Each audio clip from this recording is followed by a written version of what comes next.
Previously, we talked about histograms. Histograms show us the frequency of a certain value. They show how often it turns up in our data.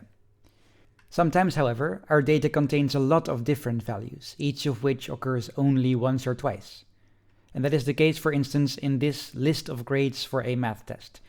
If we were to make a regular frequency table or histogram, it would hardly be informative. It would tell us that there was one 5.8, one 6.1, one 5.2, and so on.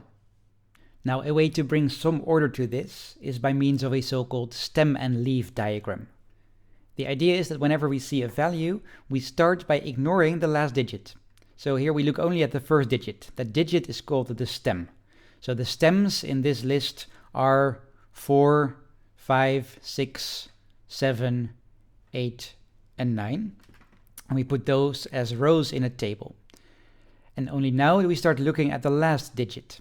And we're going to connect those last digits to the corresponding stem, like a leaf.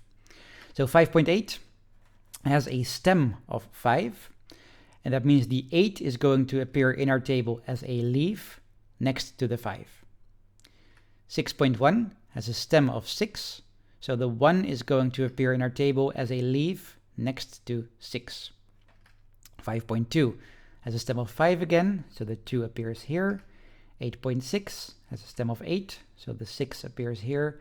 5.3 appears as a 3 here, and another 5.3 appears as a 3 here.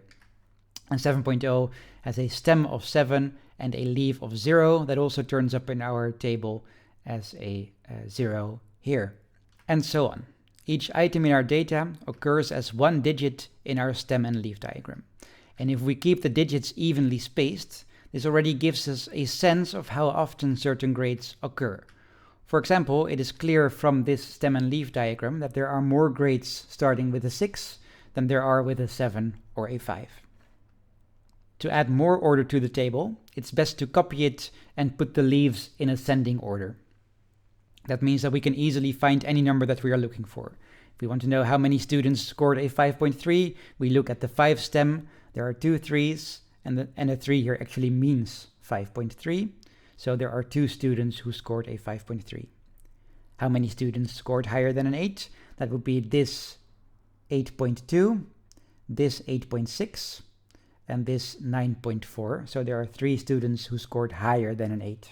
So a stem and leaf diagram can help us get a clearer view of numerical data with a lot of different numbers by putting those numbers into classes.